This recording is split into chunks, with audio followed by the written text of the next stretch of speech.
La experiencia del cine es única. Nada se compara con las emociones vividas frente a la pantalla grande. Es único lo que uno siente al sentarse en estas salas. Cuando se enciende el proyector y empieza ese viaje. Un viaje en el tiempo y en el espacio, sentado en estas butacas. Es único ese sentimiento cuando acompañas a tus personajes favoritos de la mano. Es único el momento en que se te eriza la piel con la potencia de la banda sonora. O cuando te agachas porque escuchas las explosiones pasar por encima de tu cabeza. Es único el asombro al ver los efectos especiales en esa gran pantalla. Volvemos a ser niños y niñas. Ellos vuelven a ser nuestros superhéroes. Nosotros volvemos a creer. Y mucho más si tiene sello dominicano. Plátano Power. Es el mejor lugar para contagiarse con la risa de los demás. O para dar una lloradita sin que nadie te vea. Y ahora será el mejor lugar para reencontrarnos. Para volver a disfrutar con toda la familia. Sí, sabemos que el mundo ha cambiado. Pero se han tomado todas las medidas para que puedas seguir disfrutando de eso que hace tanto tiempo amas. La experiencia del cine es única y garantizará nuestra tranquilidad. Llegó la hora de compartir con amigos las mejores películas. En el mejor de los ambientes, nos vemos en el cine.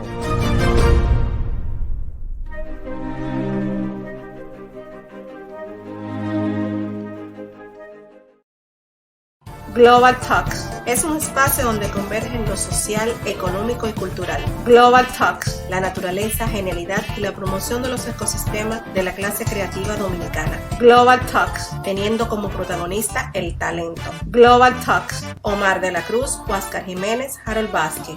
Global Talks, todos los miércoles 7:30 p.m. Global Talks, porque esto ya es un programa.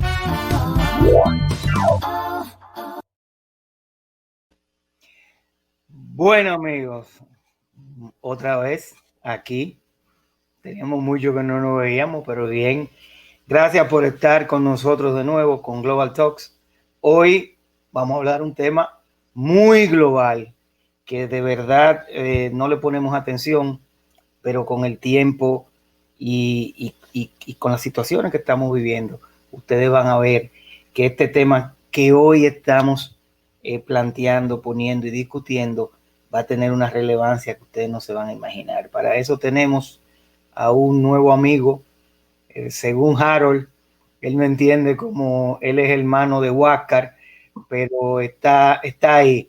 Y Delfonso Ramírez, arqueólogo, señores, para que ustedes no digan que nada más traemos economistas, cineastas, también tenemos un arqueólogo. Vamos a tratar la arqueología como patrimonio, cultura y turismo. Qué combinación más bella. Y esto se da simplemente cuando podíamos viajar, porque ya no viajamos. Estoy compungido con eso. No podemos subir en avión. Pero señores, una de las cosas más hermosas del viaje y de visitar otras naciones es su patrimonio arqueológico. Y es utilizado como una forma de turismo. Para eso vamos a dejar a Huáscar que arranque y presente a su querido invitado hermano. Huáscar. Bueno, muy buenas noches a todos los amigos de Global Talk que nos acompañan todos los miércoles, que están siempre presentes. Para mí presentar a Ildefonso Omar debería ser muy sencillo, pero es muy difícil. Porque Ildefonso es una persona que reúne en ese cuerpo muchas cualidades positivas, ¿no? Pero voy a comenzar brevemente. Ildefonso, aparte de ser un amigo estimado y ser un ser humano extraordinario, es un profesional brillante de dimensiones internacionales.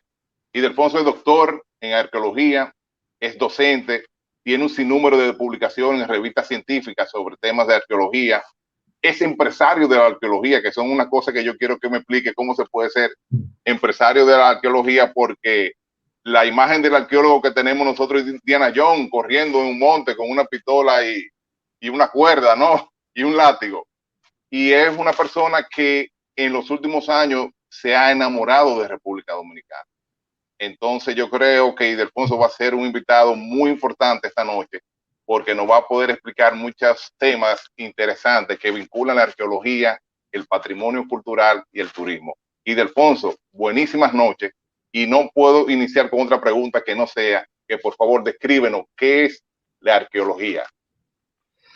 Muy buenas noches. Yo creo que lo primero que tengo que dar las gracias es a la figura de Huáscar como gran halagador. Es un halagador profesional dentro de la amistad, pero es un gran halagador. Pues la arqueología termina siéndolo todo. Empieza por la base, que es mi profesión. Es algo difícil de explicar porque hay muy poquita gente que se pueda dedicar profesionalmente a la arqueología. La arqueología termina siendo una ciencia. En función a qué continente, en el continente en el que estamos, tiene un significado totalmente diferente. En el continente americano la tendencia siempre es hacia el objeto, sigue siendo el cuidador del objeto antiguo. Una visión totalmente estadounidense que se ha ido trasladando a través de la antropología y que al final en muchísimas universidades, en muchísimos países de rasgo americano, pues se sigue describiendo de esa forma. En el continente europeo la tendencia es a que es o una profesión en sí misma o es una disciplina en sí misma o es parte de algo, o es parte de la historia o es parte de la geología. Como sobre todo por la paleontología, que es otra de las disciplinas dentro de la arqueología o que va paralela a la propia arqueología. Entonces existen diferentes tipos de arqueología. Existe arqueología feminista, arqueología marxista, política. Ha sido utilizada por diferentes países o diferentes sociedades pues, para dar identidad a ciertas corrientes. Por lo tanto, no existe una única arqueología, sino existen multitud de pequeñas arqueologías que al final confluyen en una, que es investigar con los restos del pasado las sociedades del pasado. Sí, es verdad ¿Qué sería, perdón, antes de seguir abundando, arqueología marxista o una arqueología feminista? Porque es la primera vez que me encuentro esos términos y que me imagino y me sorprende que puedan ser aplicados a algo que parece tan objetivo como la arqueología, ¿no? Sí. Mira, sobre todo en los años 80 y en diferentes países europeos, a partir de las corrientes teóricas de lo que se conoce como nueva arqueología, New Archaeology, se empieza a bifurcar diferentes formas de afrontar temas arqueológicos desde diferentes capacidades. En España y muchísimo, por ejemplo, en Portugal, existía una corriente de arqueología marxista. De hecho, un centro de investigación con el que yo colaboro, participo, que es el Consejo Superior de Investigaciones Científicas, que en España es uno de los grandes centros de investigación nacional, tuvo una línea de investigadores que eran arqueólogos marxistas. ¿Por qué? Porque la arqueología nunca es inocente. Realmente debe tener una base previa, no voy a decir antropológica, que sería mejor muy americano, pero sí filosófica. Yo siempre digo que Santo Tomás intentaba siempre explicar el origen del hombre y el destino del alma, o el origen del alma y el destino del hombre, como dos elementos siempre interpretativos. Pues si tiene que existir una base filosófica para intentar entender cuál es el hecho arqueológico de las sociedades, pues puede estar, vamos a decirlo, dañada o encaminada por un pensamiento filosófico previo. Entonces, esos son diferentes ejercicios que ha habido. ¿Existe también entonces una arqueología liberal? Y en el tema de la arqueología de la mujer, es verdad. O sea, en los diferentes procesos de visibilización que se dan a partir de ya no de los 80, pero sí ya de los 90, en toda Europa, hubo un colectivo de mujeres pues, que intentó visibilizar aquellos hechos que la arqueología tradicional había intentado pues, desmitificar o quitar. La presencia de la mujer en comunidades prehistóricas, por ejemplo. ¿Qué significado tenía la Venus de Willendorf? Cuando tú ves una mujer regordota, gordita, en una pequeña estatua, ¿qué significado? El hombre siempre piensa que es maternidad, pues pero a lo mejor últimamente estás leyendo artículos que hay teorías feministas que significa muerte, ¿no? Entonces, bueno, pues es diferentes formas de intentar interpretar el resto arqueológico pues desde un estudio de origen filosófico siempre. Bien, nosotros hemos revisado, ¿verdad?, tu hoja de vida y hemos visto que tú has realizado muchos trabajos a nivel internacional, en Oriente Próximo, por ejemplo, que son civilizaciones mucho más antiguas y por ende deben de tener mayor riqueza arqueológica, ¿verdad? Porque han sido varias civilizaciones. Pero, ¿qué te trae al Caribe y por qué te interesa tanto el Caribe? Que yo he visto que aparte de tu trabajo arqueológico, ¿no?, que has hecho en otros países donde, como te digo, hay mayores riquezas, sin embargo, te he visto muy entusiasmado con la República Dominicana. ¿Cómo se encuentra Ildefonso con República Dominicana? Pues primero empieza con un desencanto. Un desencanto, porque realmente todo empieza estando yo trabajando en Irak, en el área, después de lo que se conoce como Segunda Guerra del Golfo, en el área más tranquila y más sosegada del país, que era el norte, el actual Kurdistán, en dos ciudades que son Mosul y Erbil, en el norte del país. Lo que se convierte, lo que era un área cómoda donde poder trabajar, yo estaba en Erbil, trabajando en Erbil, pues se convierte en uno de los nidos más conflictivos de todo el mundo, con la aparición del ISIS, del Daesh, en el norte del país. Precisamente uno de los objetivos estratégicos para mí descabellado, inhumano, era atentar contra el patrimonio cultural de la mayoría de las localidades que invadían, ¿no? Sí, y de hecho estábamos... es curioso, porque es verdad que el Daesh, pues lo que hace en Mosul nunca llegó a Erbil, pero sí a Mosul lo ocupa por completo, es dañar el patrimonio. Y es verdad que yo estaba en un proyecto previo que intentaba sintonizar con proyectos que se nacen desde la UNESCO con los daños que había generado el ejército de Estados Unidos en Irak. O sea, realmente todo estaba basado siempre en el destrozo tanto de unos como de otros en el país. Sí es verdad que, bueno, pues dentro de esa zozobra que te genera no poder volver, porque te empiezas a enterar que están falleciendo personas que conoces y te cuentan cosas pues, que son verdaderamente descabelladas en el país, se me cruza una invitación para conocer la Catedral de Santo Domingo, la Catedral Primada. Aquello yo me lo tomé como un viaje un poco, bueno, pues la imagen del español hace casi 8 o 10 años, ¿no? De que te vas a República Dominicana, playa, un coco, ron, me lo voy a pasar genial. Y cuando llegué a Santo Domingo, lo primero que me di cuenta fue que no había playa. O sea, yo recuerdo desde la Puerta de las Américas a Santo Domingo que yo no hacía más que mirar a la izquierda, pendiente que iban a existir unas playas con cocoteros, y allí había un pequeño farallo y apareces en Santo Domingo.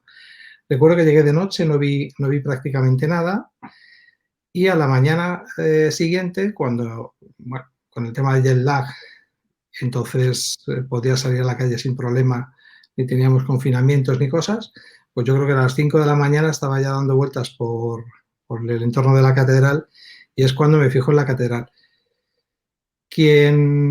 Claro, mi especialidad se mueve en torno a 1500 dentro de lo que es la arqueología. Yo no soy un especialista en arqueología aborigen, luego en algún momento lo podremos hablar, pero sí me llama la atención esa transposición mental que me genera ver la Catedral de Santo Domingo, que es pequeña.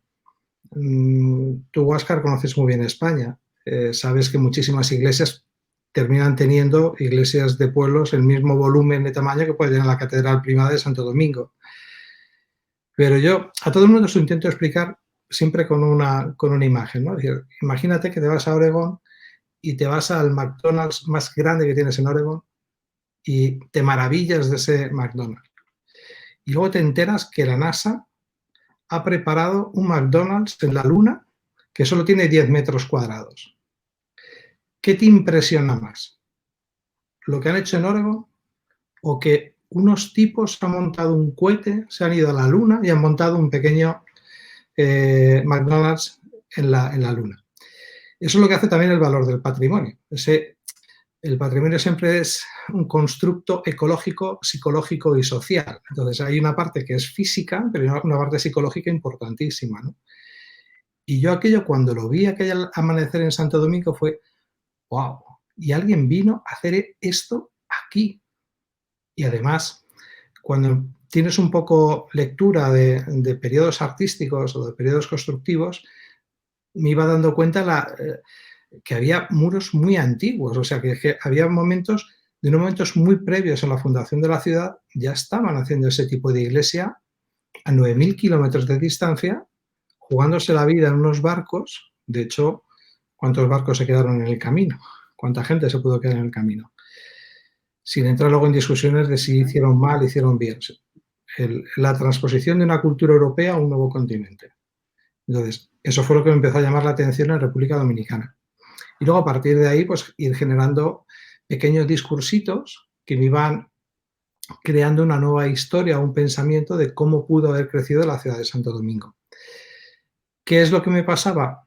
Cuando todo está escrito, cuando tú te vas a Roma y te cuentan los foros, dices, wow, yo aquí no puedo contar nada, está ya todo escrito, lo han hecho todos tan bien, que ¿qué voy a contar yo del foro romano en Roma? Pero cuando llegas a Santo Domingo y notas un lienzo blanco por completo, en el que todavía no se ha trabajado nada, de que tú ves, hay que ver, es que esto lo conozco porque está en Cáceres, esto lo he visto yo en Jaraí de la Vera, esto lo he visto yo en Almaraz, esto lo he visto... Y te das cuenta que no existe el discurso, que la gente a lo mejor no tiene conciencia de los elementos que hay, pues te vas dando cuenta que a lo mejor a la gente hay que reestudiarle la Merced, hay que reestudiarle San Francisco, hay que reestudiarle los dominicos, hay que reestudiar el casco urbano de Santo Domingo, cómo está funcionando ese casco histórico. Y es lo que me hace pues, que vaya emocionado cada vez que me monte un avión a Santo Domingo. Antes decíais que el confinamiento o este COVID no estaba... Durante el periodo COVID he volado 3 veces ya a Santo Domingo. O sea, vuelo con bastante asiduidad al país. Me encanta. Y vamos a ver, Huáscar, espérate, vamos a ver algo de Alfonso, vamos a ver algo. Vamos a ver.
Ahí vieron. Esto ha sido traición.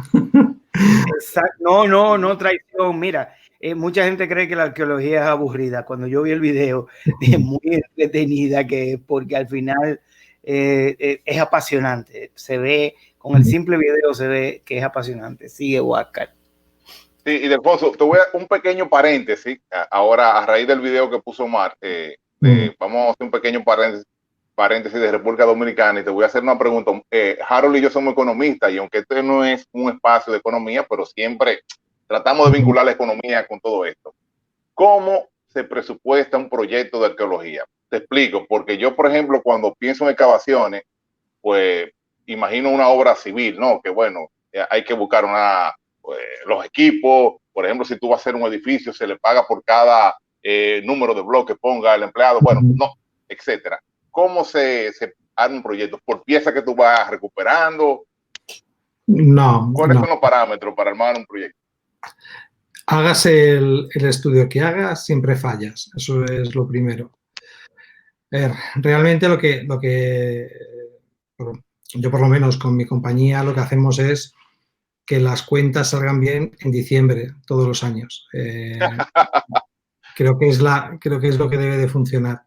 Y para eso no significa que todas las cuentas anuales tienen que salir bien. Hay veces que las cosas salen bien y veces pues, que las cosas salen mal. Pero que cuando sumas una cosa con otra, pues el cómputo en diciembre digas, bueno, pues seguimos manteniendo esa línea de investigación, esa línea de producción económica que hace que toda esa gente que habéis visto, que son con mis compañeros, pues tengan sus nóminas y vivan de ello y trabajen con ello. Nunca lo que se hace en una valoración es por horas. Entonces, hay un cuadro de precios que es... Nosotros utilizamos precio centro, que es el que se suele utilizar en la construcción, por ejemplo, en el que se dice lo que cobra un obrero de la construcción, lo que cobra un topógrafo, lo que cobra un ingeniero, pero también lo que cobra un arqueólogo. Están equiparados los precios, los sueldos, el de ingeniero al de arqueólogo.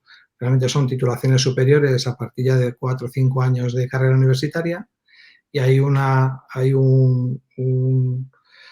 cuota que siempre, en nuestro caso son 36, y pico euros la hora, y lo que se cuantifica es, bueno, pues cuando tú tienes que hacer una valoración de una parcela o tienes que hacer un estudio de una parcela, pues cuántas horas, cuántos días, cuántas personas tienen que participar. Pues tienen que participar 10 personas, un mes, 5 días, el tiempo que sea. Y a partir de ahí ya encajan las cosas. Es verdad, siempre hay como 2 tipos de presupuestos, el presupuesto abierto y el presupuesto cerrado. El abierto es genial, que nadie te lo va a aceptar nunca. 10 meses, 20 años, 50 años. Y lo normal es que hagas un presupuesto cerrado. En función a la capacidad que tienes de interpretar lo que estás viendo, y uno pues ya tiene bastante experiencia, pues ajusta mejor los presupuestos y hace pues que unos podamos tener más éxito empresarial que otros. Es decir, bueno, pues esto es una cosa que en 2 semanas lo hemos hecho. Si lo conseguimos hacer en 5 días, 7 días, eso es bueno para la compañía. Si tardas más días, pues no es que sea malo para la compañía, lo repercutes para diciembre, ¿no? A ver qué tal hemos salido el año. Y, hombre, por lo general no se suele fallar. Al final, si os dais cuenta, termina siendo lo mismo que puede ser un arquitecto cuando hace una consultoría. Es decir, bueno, pues yo para este proyecto voy a necesitar 3 meses de trabajo, 8 meses de trabajo, 4 ayudantes, un delineante, un tal. Si va rápido, pues eso es bueno para el estudio de arquitectura. Si aquello se va complicando, pues se le puede complicar mucho más. Y luego tenéis que pensar que aquí en Europa está muy seriado y existe una legislación muy estricta para la ejecución de las consultorías de este tipo, sobre todo en patrimonio.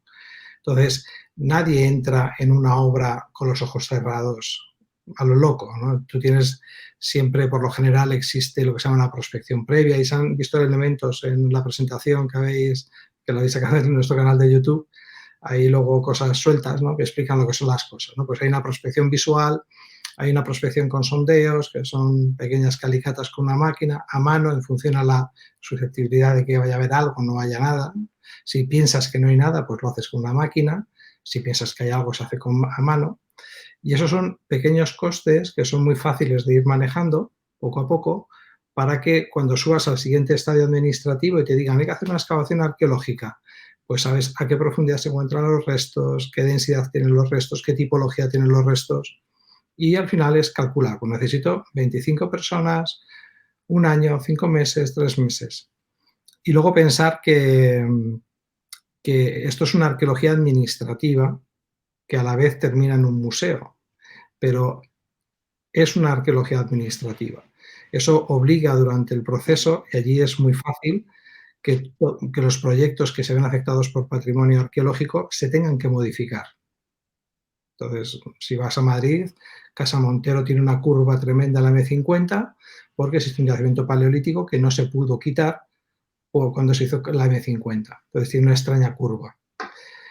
La T4, quien haya ido a Barajas, pues tiene modificaciones de proyecto bastante importantes que las genera la arqueología. Entonces, acá es muy común, aquí en Portugal, Francia, Italia, que siempre puede haber algún defecto y alguna mala ejecución, pero que la propia administración tenga bastante atados y calibrados los restos arqueológicos que vayan saliendo y cuáles son los procesos que hay que seguir, ¿no?, a lo largo del... Y de eso viven las consultoras, ¿no? Si funcionas, pues es porque te están llamando, porque estás solucionando cosas a unos y a otros, tanto a la administración como a los clientes. Pero sí, es lo que realmente me paga poder ir luego a República Dominicana. Ok. Y en el caso mío particular, porque Omar ha sido un apasionado de la cultura durante muchos años, está muy vinculado de manera directa y es un profesional del área. Yo llego por accidente precisamente interesado en el tema del turismo, ¿no? Tú sabes que me gusta el tema del turismo y como viví varios años allá en España, he visto que el turismo tiene muchísimas más oportunidades que nosotros estamos desaprovechando. Nos hemos concentrado solamente en sol y playa, que es un segmento bueno en nuestra gallina de los huevos de oro y debemos de mantenerlo, pero hay otras oportunidades, ¿no? Y precisamente pensando en el patrimonio y en el turismo de ciudad, comienzo a ver que para que haya un turismo urbano es necesaria una oferta cultural amplia, ¿no? Y esa oferta cultural, en el caso de la ciudad de Santo Domingo, está muy ligada al patrimonio. En primer lugar, te quiero hacer la pregunta, ¿cómo se puede certificar a través de la ONU un patrimonio que sea un patrimonio cultural? ¿Cuáles son los pasos que se requieren para ganar esa certificación? Y luego quiero que por favor me relacionen por favor la relación que hay entre patrimonio cultural y turismo. Vale, bueno, el proceso, aquí ya hablo no como el de la empresa, el defensor de la empresa, sino el defensor a lo mejor el de ICOMOS, que me imagino que es por donde vas. El proceso es sencillo, es el país realmente, o bien porque los políticos que lo gobiernan pues tienen interés, o bien porque hay una sociedad civil que demanda al país que se genere esa propuesta, eleva propuestas en lo que se llama la lista indicativa. En este caso, pues el Ministerio de Cultura de República Dominicana debe de aceptar o debe de desarrollar un elemento o varios elementos que quiera tener como referente para una futura declaración o declarativa de patrimonio de la humanidad de ese bien, de esos bienes, de ese elemento. Luego, si queréis, lo podemos abrir un poquito porque, bueno, qué diferencia hay de unas cosas con otras. Una vez que el Ministerio de Cultura, el Gobierno de la República Dominicana, tiene claro qué le gustaría que fuera patrimonio de la humanidad, lo eleva a la UNESCO y la UNESCO tiene un comité valorativo que es una organización sin ánimo de lucro que es ICOMOS. ICOMOS es una de tantas asociaciones vinculadas a la UNESCO que son las que generan las certificaciones mediante, primero, la valoración de esos expedientes.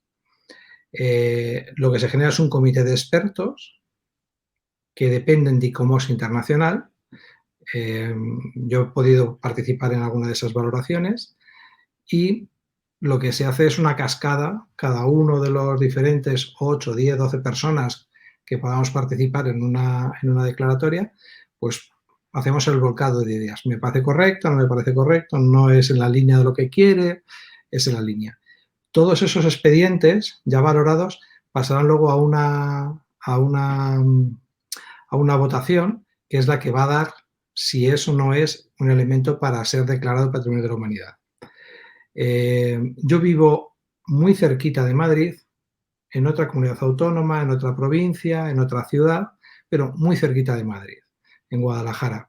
En Guadalajara tenemos aquí un edificio emblemático dentro del Renacimiento, la gente lo puede googlear, que es el Palacio del Infantado. Es un edificio maravilloso, pero que realmente no tiene actualmente las características que la UNESCO debería de dotarle para estar declarado Patrimonio de la Humanidad.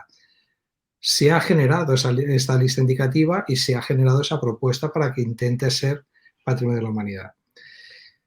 La UNESCO no funciona de una forma rígida, inflexible, desde que se crea hasta la actualidad, va evolucionando.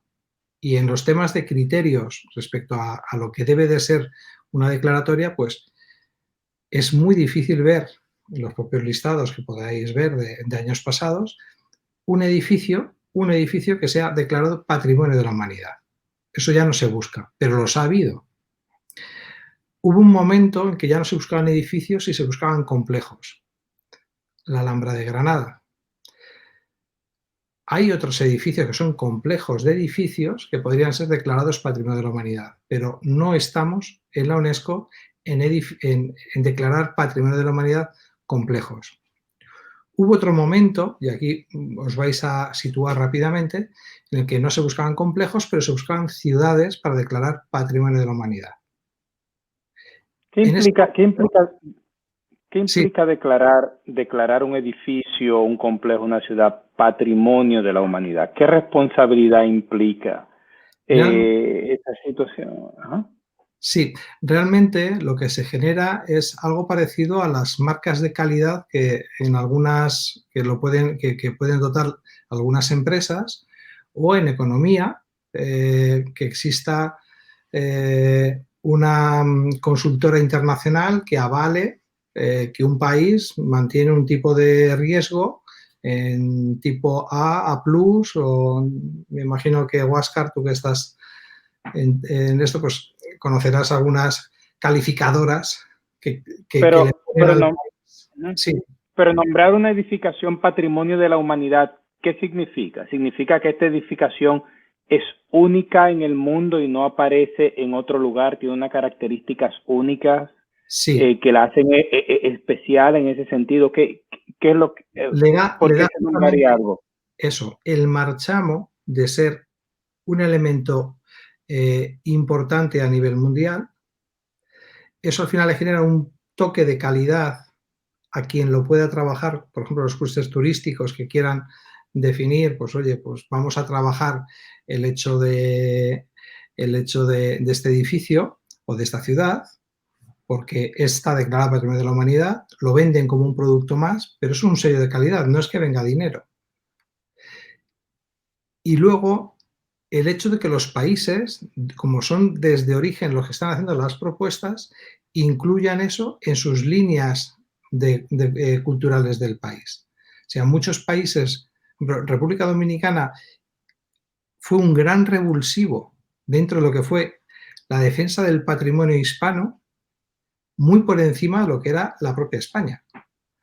La Catedral de Santo Domingo, la propia ciudad de Santo Domingo, o la arqueología que se desarrolló en aquellos años 80 y principios de los 90 en República Dominicana, estaban muy por encima de lo que se estaba viviendo en Europa. Y era todo a partir de lo que fue el quinto centenario, 1992, y lo que de forma previa, en los últimos gobiernos de Balaguer, se había estado desarrollando en República Dominicana. Como esto era algo que venía desde abajo hacia arriba, fue lo que estructuró el sistema cultural de patrimonio que tenéis ahora mismo en República Dominicana. O sea, hay un valor primero, que es el que la propia persona que genera esa demanda es la primera que está defendiendo ese patrimonio cultural. Cuando la UNESCO lo que hace es dar un sello, lo que te da es un sello de calidad. Y es el que dice respecto al resto de operadores, señores, ahí tienen uno de los mejores edificios del mundo, ahí tienen una joya de una ciudad histórica, ahí tienen un sitio arqueológico que también es declarado Patrimonio de la Humanidad, y es lo que sirve como reclamo, pues luego a las inversiones. Eso al final termina funcionando. ¿Se ha podido trabajar mejor o peor? Es verdad que a lo mejor se ha quedado un poquito atrás República Dominicana respecto a las declaratorias, por ejemplo, de la ciudad de Santo Domingo, pero eso es activarlo de nuevo y volver a moverlo. Hoy en día la Alhambra, la revulsión turística que va a sufrir Granada, la sufre a partir del momento en que se declara Patrimonio de la Humanidad la Alhambra. Exacto, parece que hay un segmento del turista que busca productos de ciudades, ¿verdad? Que sean patrimonio de la humanidad. Parece que hay un segmento de turistas que le interesa visitar esos lugares, ¿no? Y eso tiene un impacto turístico importante. Claro. La certificación. Y Delfonso, Hay una pregunta que nos llega ahora. Te la voy a poner para que tú mismo la respondas. Mira ahí.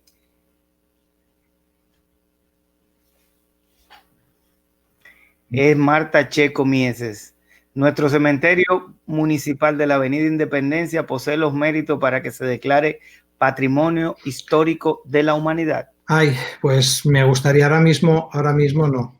Vale, a ver, lo conozco bastante bien porque además vivo muy cerquita, en la calle Sánchez, así que vivo cuando estoy allí. Vivo en la calle Sánchez y lo conozco bien.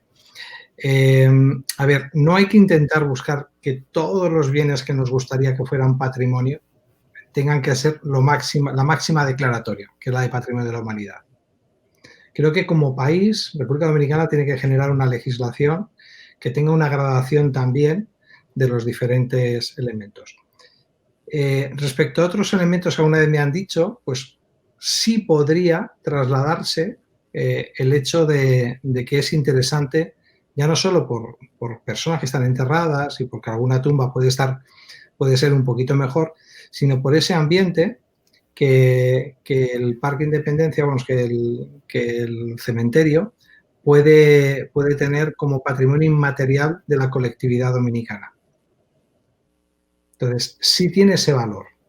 De hecho, se han hecho actividades estos últimos años de visitas nocturnas y que la gente pueda estar implicada en la visita fuera de hora dentro del cementerio, que están muy bien encaminadas y yo creo que es una cosa bastante correcta. Hasta el punto de llegar a Patrimonio de la Humanidad, yo mirándolo desde fuera como evaluador, pues diría, podría poner encima de la mesa 100 cementerios, pues que están muy por encima de ese cementerio de Parque Independencia. ¿Debería tener un rango de protección? Sí. ¿Muy alto dentro de República Dominicana? Sin lugar a duda. ¿Debería hacerse actuaciones para mantener bien, higienizar bien ese cementerio? Sí, creo que además es uno de los lugares más... siempre tengo una de las cosas que más me duele siempre de la zona, no voy a decir zona colonial, porque no es zona colonial ni ciudad colonial, siempre es mi casco histórico. El casco histórico de Santo Domingo incluye todo ese espacio. Y parece que solo llegaba hasta la muralla, ¿no? Palo Hincado, y a partir de Palo Hincado ya, eso ya queda fuera. No, el casco histórico de Santo Domingo incluye hasta Gazcue, o sea que...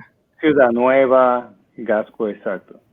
Sí podría considerarse en un nivel más local patrimonio nacional, ¿no? No sería necesario llevarlo a ese nivel de patrimonio cultural, pero se puede aspirar a que sea un patrimonio nacional, ¿no? Sí, no, y aparte, porque realmente si tú ya tienes una declaratoria sobre la ciudad de Santo Domingo, quizás lo que se podría haber conseguido es modificar el tamaño de la declaratoria de la ciudad de Santo Domingo, que tiene un límite para mí un poquito estrecho, no cruza el Ozama. Digo, tenemos una declaratoria sobre la ciudad colonial. Sí, sí.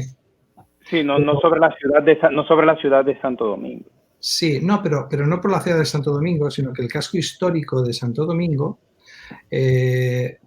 realmente está marcando el germen de Nicolás d'Obando hasta la génesis de la muralla de Rodrigo de Liendo, que es hasta Palo Hincado, si nos ponemos hacia ese lado.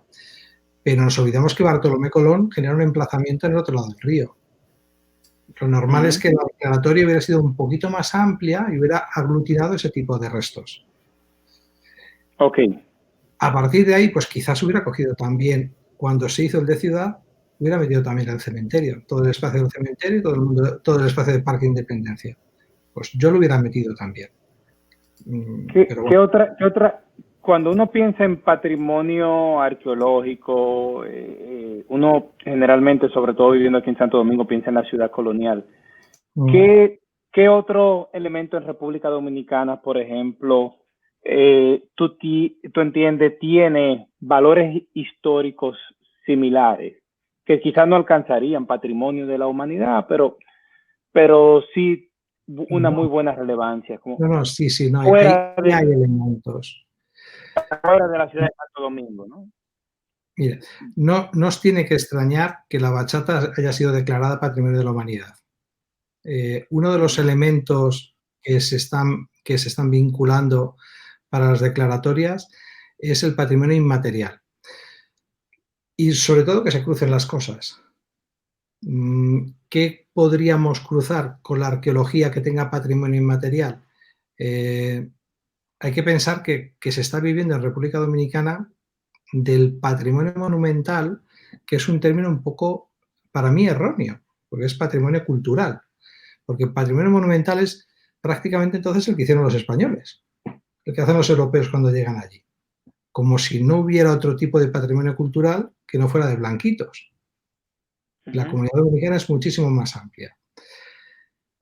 No digo que haya que invisibilizar todo ese patrimonio monumental o cultural de los europeos a partir de 1492, sino que lo que hay que intentar es trabajar con visibilizar otro tipo de culturas que están dentro de la sociedad dominicana y que quizás sea el momento de darles valor desde el punto de vista arqueológico patrimonial para que tengan sentido y se puedan poner en otra órbita. Y tenéis, creo que, dos elementos muy importantes. Uno, el patrimonio aborigen. Es espectacular y muy poco conocido. Y cualquier turista europeo, americano, local, a un patrimonio bien explicado, lo puede tener igual a la misma altura que el patrimonio de la ciudad de Santo Domingo. Y estoy hablando de cuevas, sitios arqueológicos, los hay espectaculares en República Dominicana, por miles, pero por miles, hasta el punto de que los puedes tener al ladito del aeropuerto de las Américas y la gente lo desconoce, o lleno en el entorno del área de hoteles de resort de Punta Cana, Bávaro, y la gente los desconoce, y te estás pegando 10 días, 15 días quemándote en la playa y bebiendo ron, y te estás llevando, con todo el respeto, a ver la Basílica de Higüey como un gran logro, que está muy bien, ir a verla, cuando tienes en tu entorno una capacidad de poder generar un turismo de calidad que fije el turista turístico, ese turista que tienes en fijo, que lo tienes en Punta Cana, y que mañana se te puede ir a Cuba. Lo que tienes que generar es un turismo cada vez más de calidad y que se pueda. Entonces, sí, tienes patrimonio arqueológico de ascendencia aborigen. Interesantísimo en República Dominicana. No voy a decir que sea mejor ni peor que el que hacen los hispanos, ni que el que hacen cualquier europeo. Que está, por cierto, que está, según tu consideración, sin explotar. Sin explotar, pero en todo el Caribe. Por lo tanto, el primero que llegue lo va a conseguir. Y luego tenéis un tercer elemento que creo que es importantísimo y que podría entrar perfectamente en una declaratoria de Patrimonio de la Humanidad, que son los ingenios azucareros. Pero no por el hecho de que sea una estructura arquitectónica, arqueológica, hecha por españoles que llegan en 1504 y montan Diego Caballero, no. Porque aglutina el ingenio azucarero esas comunidades que van a ir desapareciendo aborígenes, que existieron, no fue la masacre total, ahí existe, creo que existe de otra forma, arqueológicamente, pero esto es un tema más bien de arqueología, y sobre todo ese aporte afrodescendiente que aparece en la isla y el significado de la esclavitud. Entonces, visibilizar eso sí creo que sea importante. Y eso hay que enseñárselo. Dime. No, yendo en esa misma línea que tú vas poniendo, en el caso, por ejemplo, de Europa y de España en particular, bueno, puede ser de Francia también, el camino a Santiago, por ejemplo, estamos hablando que son distintos caminos, ¿no? Que parten puede partir de Portugal, de Francia, de distintas localidades en España. Sin embargo, hay tramos de ese camino que son patrimonio de la humanidad, ¿no? Claro. También República Dominicana tendría la oportunidad de crear ese tipo de espacios que se puedan en un momento determinado certificar como patrimonio de la humanidad. Sí, hay personal ligado a la actual oficina de patrimonio monumental del país que está muy interesada en el Camino de los Caballeros, que uniría desde Puerto Plata la Isabela hasta Santiago. Creo que son cosas que hay que trabajar. Creo que eso sí habría que meterlo. Creo que es uno de esos elementos que a lo mejor no pueden entrar en funcionamiento porque a lo mejor es muy difícil generar seguridad para el viandante que quiera andarse la mitad de la isla y recorrer ese camino que que anduvo la familia Colón hasta La Vega, pero yo creo que sí es un elemento que puede generar un gran recurso turístico a un futuro. Y hay que empezar a cuidarlo ahora y a declararlo ahora, que es cuando se puede. O sea, hoy en día las vías, los caminos, vías pecuarias, sí están entrando con mucha facilidad en las declaratorias de la UNESCO. Entonces, es el momento de hacerlo. Si lo hacemos dentro de 20 años, cuando se pueda andar bien, es cuando nos van a decir que ya no estamos en caminos, estamos en otra cosa. Entonces, ahora es el momento de trabajar esa cosa. Me parece una idea bastante buena. Esa, y vuelvo a decir lo mismo, el tema de los ingenios. Creo que es uno de los grandes productos que podía tener culturales ese turismo de sol y playa, porque además no los tiene solo en Santo Domingo. Esto es Mahoma y la montaña. O mueves a Mahoma o mueves a la montaña. Y no puedes inventarte un yacimiento. Si los resorts los tienes en el entorno de Punta Cana, pues lo que hay que trabajar es patrimonio por ese entorno para que pues resulte atractivo cada vez más esos complejos hoteleros, igual que en el norte o en el oeste si se empieza a trabajar la zona del oeste de la isla. Antes, Ildefonso, perdónenme mi compañero que no lo he dejado prácticamente hablar hoy, pero... No, Huáscar, mira, sí. Ildefonso, tú no oíste que el reloj ahorita sonó no era 1 hora, son las 1 de la mañana, sí. Y va para la 1:30 y nos quedan 10 minutos. Perfecto, pues rápidamente, Ildefonso, antes inclusive de la aparición del COVID-19, ya los expertos en tendencia turística comenzaban a analizar que el turismo ya de sol y playa estaba en una etapa de madurez, ¿no? Que a partir de lo adelante hay que combinar esa oferta con otro tipo de actividades y de complementos. Claro. En el caso nuestro de República Dominicana, esta es nuestra estrella como segmento, el turismo de sol y playa, ¿no? Entonces, en ese sentido, si ya la tendencia mundial va a comenzar a cambiar, que va a haber que vender ofertas que tengan complemento, ¿no? República Dominicana, eso que tú nos planteas, debemos de comenzar a trabajar esos segmentos porque ya el turismo lo va a demandar. Va a ser muy difícil, según los líderes en tendencia, en lo adelante mantener a una persona 15 días en un hotel sin salir prácticamente, ¿no? Entonces tenemos que comenzar a trabajar esos segmentos de lo que se llama el turismo rural, el turismo de aventura. Bueno, lo engloba como el turismo activo, el todo, ¿no? Entonces parece que los turistas van a demandar cada vez más ese tipo de actividades, ¿no? Cierto.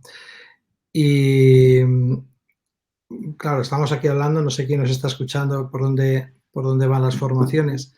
Yo estoy convencido que si nosotros nos reuniéramos 3 personas más en esta conversación y estuviéramos hablando con 3 grandes familias de hosteleros de República Dominicana, yo estoy convencido que ellos, como hosteleros, que estén con los hoteles de Punta Cana, en Bávaro, en Samaná o donde sea, saben perfectamente de lo que estamos hablando. Y una de las grandes inversiones que se pueden desarrollar en patrimonio no tienen que ir siempre de la mano del Estado. El Estado siempre tiene que saber controlar cuál es la dinámica de la cultura en el país. Siempre tiene que dejar manga ancha, pues ciertas cosas que la gente vaya haciendo, en la música, en el cine, pues como es obvio, pero es verdad que la política tiene que marcar qué país quiero, qué cultura quiero, qué quiero defender. Eso sí, lo tiene que defender, lo debe de proteger, pero la inversión no siempre es el papá Estado el que va a hacerlo. Yo estoy convencido que la promoción privada puede ser la primera a levantar la mano y decir, lo necesito, es que lo vamos a hacer, es que yo ya sé, maduro no, el turismo no está maduro, el turismo está en decadencia, ese tipo de turismo. Y yo lo quiero afianzar y quiero que mi turismo dure 10 años más, 15 años más. Y necesito generar una inversión suficiente para que sea atractivo mi turismo, que lo era muchísimo hace 20 años, para que el europeo estándar que va y se aloja en este tipo de complejos, pues le resulte atractivo. Y si alguna vez explota Cuba, de alguna forma, que yo esté bien posicionado contra Cuba, para que la gente no se me vaya a Cuba. Y estamos viendo lo que pasa con el COVID, cuando el turismo baja en un país, como puede ser República Dominicana, que su factor económico debe ser muy importante. Yo creo que en eso los números los manejáis vosotros mucho más. Por lo tanto, yo creo que la inversión privada tiene que estar funcionando y tendrá que funcionar en este tipo, siempre con ese eje de país que tiene que marcar qué es lo qué quiero yo como país. Te digo a la hora de dónde se generan las inversiones y quién las debe de pagar o cómo se deben de pagar. Ahora desde el nuevo gobierno se está promoviendo mucho las alianzas público y privadas, y no solamente está sucediendo en República Dominicana, sino en la mayoría de los países del mundo, porque el COVID atrapa a la mayoría de los países todavía sin haberse recuperado de la crisis del 2008 financiera, ¿no? Entonces las posibilidades de financiamiento ante esta nueva crisis son mucho más limitadas y menos recursos, ¿no? Y se está promoviendo esa herramienta de alianza público-privada. Entonces, en ese sentido, en Europa, por ejemplo, que es la experiencia que yo tengo, se generan muchas alianzas público-privadas en las cuales el gobierno cede el patrimonio, o cede no, permite que empresas privadas puedan contribuir con su restauración y explotarlo comercialmente, y asimismo también lo conservan, ¿no? Entonces yo creo que sería una buena idea que se comiencen a realizar proyectos que incluyan en alianzas público-privadas, sector inversionista, y que se puedan rescatar ese tipo de patrimonio con la colaboración del sector privado. Creo que sería una de las líneas que habría que valorar y trabajar, como es obvio. Ahí está. Huáscar, una más. Una pregunta. Bueno, y ya yo quería preguntar antes de cerrar, ya que Huáscar se ha robado casi todo el show. Parece que soy yo el invitado, yo te preguntaba, ¿hay experiencias de otros países pequeños, quizás aquí en el Caribe, que generalmente piensan en el turismo, de que puedan explotar la riqueza arqueológica?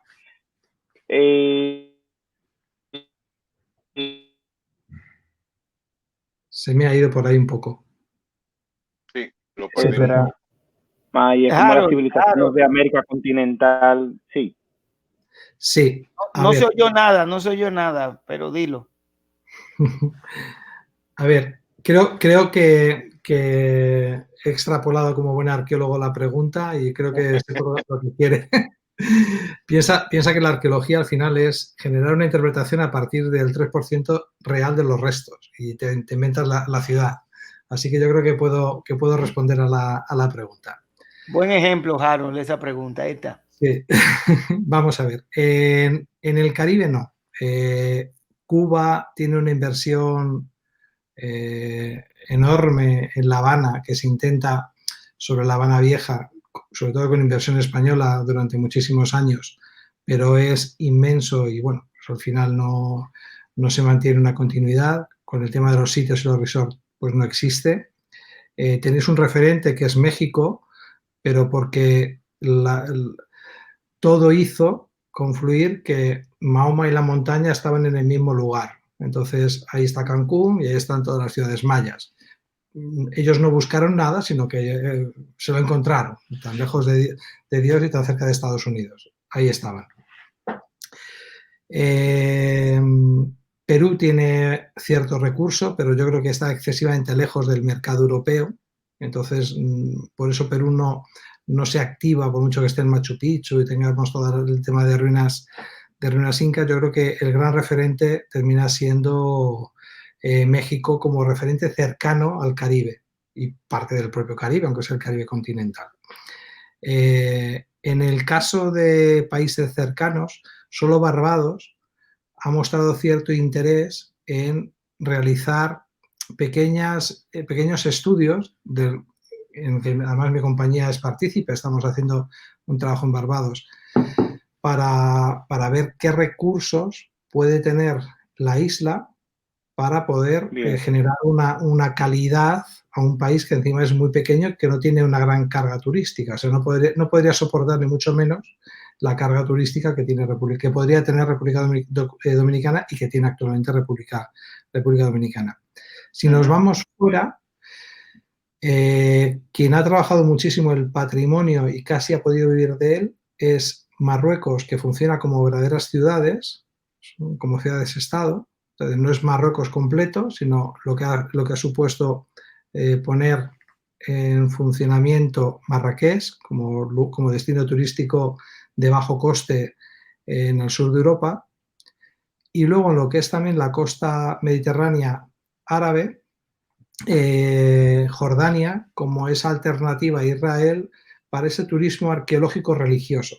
El Jordán divide los dos países. Es verdad que es muy complicado moverse turísticamente por razones de seguridad por Israel, pero Jordania es un paraíso. Si alguien alguna vez tiene posibilidad, yo creo que es uno de los países, a mí por lo menos que más me gusta moverme es Jordania, que es un país pequeño y que sí ha puesto en funcionamiento el turismo cultural arqueológico y está empezando a mover los hoteles en función a ese turismo.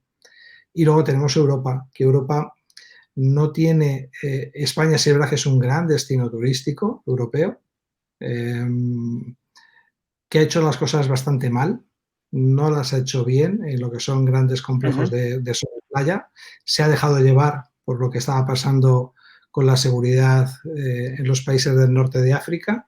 Todo el turismo de Túnez, todo el turismo de Marruecos, de Argelia, Egipto ha desaparecido y el turista estándar alemán, inglés, se va a pasar sus vacaciones a España, aun sin España ha hecho grandes inversiones, tanto en hoteles o en áreas culturales. Pero sí ha hecho algo bueno en España, como realmente todos los países. Francia lo ha hecho muy bien, Portugal lo ha hecho excelente, creo que es el país de referencia ahora mismo mío en la cabeza, siempre Portugal, es el turismo interior de los nacionales. O sea, esa capacidad de generar oficinas de turismo, lugares de encuentro, pequeños yacimientos, pequeñas áreas culturales que no tienen por qué ser patrimonio de la humanidad, pero que hace que en mi ciudad o en Madrid, de la gente que haya podido vivir en España, que nos esté escuchando, excepto en estos momentos del COVID, no hay nadie que se quede en su casa los fines de semana. Aquí esto es un éxodo por completo a casas rurales, lugares para ver un pequeño museo, una mina que te la enseñan, una mina de plomo, de hierro, o sea, que hay bastante movilidad respecto al turismo. Entonces, estos pequeños modelos sí son los que creo que se podrían extrapolar al caso de República Dominicana. Perfecto. Ok. Pues Ildefonso. Bueno, así mismo de Pedro Huaca. Yo hubiese querido seguir conversando contigo porque hay muchos temas. Harold y Omar, Ildefonso ha hecho mucho trabajo sobre República Dominicana y su trabajo más reciente tiene que ver con las alcantarillas de la ciudad colonial, ¿no? Que sería también bueno en algún otro momento conversar sobre ese tema y las excavaciones que él ha realizado en República Dominicana. Solo me queda darte las gracias, Ildefonso. Ha sido súper interesante para nosotros. Un saludo muy fuerte para Loreto. Le manda mi cariño, mi respeto y que la esperamos pronto por aquí en República Dominicana. Y te pedimos disculpas porque te robamos horas de sueño, que sabemos que tú estás de madrugada allá en España. Y estamos muy agradecidos por tu participación en Global Talk. Yo súper agradecido por participar con vosotros. Gracias a ti, Ildefonso. Gracias. Nos vemos. Cuídense. Muchas gracias. Hasta una próxima. La experiencia del cine es única. Nada se compara con las emociones vividas frente a la pantalla grande. Es único lo que uno siente al sentarse en estas salas. Cuando se enciende ese proyector y empieza ese viaje. Un viaje en el tiempo y en el espacio, sentado en estas butacas. Es único ese sentimiento cuando acompañas a tus personajes favoritos de la mano. Es el único momento que se te eriza la piel cuando escuchas la potencia de la banda sonora. O cuando te agachas porque escuchas las explosiones pasar por encima de tu cabeza. Los efectos especiales son únicos en la verdadera pantalla grande. Volvemos a ser niños y niñas. Ellos vuelven a ser nuestros superhéroes. Nosotros volvemos a creer. Y mucho más si tienes sello dominicano. Plátano, Pablo. Es el mejor lugar para contagiarse con la risa de los demás. O para dar una lloradita sin que nadie te vea. Y ahora será el mejor lugar para reencontrarnos. Para volver a disfrutar una salida con toda la familia. Y sí, nosotros sabemos que el mundo ha cambiado. Pero sí han tomado todas las mejores medidas para que siga disfrutando de eso que hace tanto tiempo amas. La experiencia del cine es única y garantizará nuestra tranquilidad. Llegó la hora de compartir con amigos y amigas las mejores películas. En el mejor de los ambientes, nos vemos en el cine.